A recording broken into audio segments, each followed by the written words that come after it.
What makes changing a card so much more mysterious than turning on a phone? Let's do this.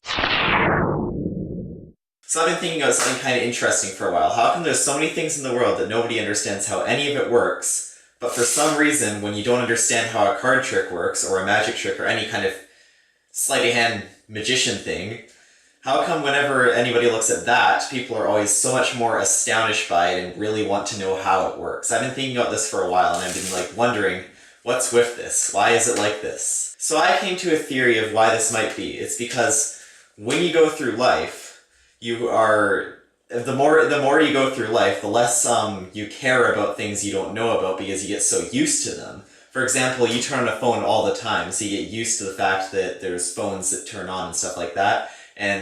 So like when you see something new, for example, a card changing into another card, since that would be new to most people who don't do magic, they get blown away and they're like, how did that work?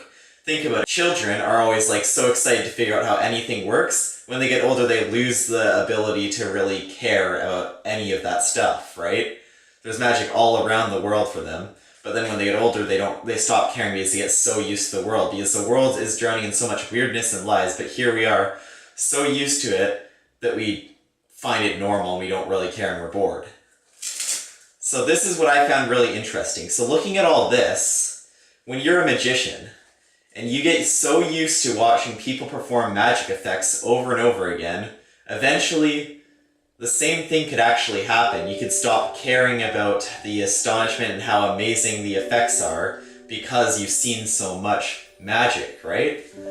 I feel like the same thing is happening to magicians that is happening to what happens when you lose the ability to have to experience questioning the world, I guess. I feel like the same thing is kind of happening. And this is kind of the whole quote of magicians lose the ability to have a sense of wonder. I believe that's a really good quote, and I believe that it's kind of true, but I also believe that eventually you come to a point where you stop caring about the tricks yourself, and you just like to see other people react, and you like to see other people have the experience that you once had when you were first getting into magic, and you watched all of the craziness happen right before your eyes. That's what I believe. Well, that's pretty much it. Hope you enjoyed. Don't forget to like, comment, and subscribe. That's for now. I'll see you next time.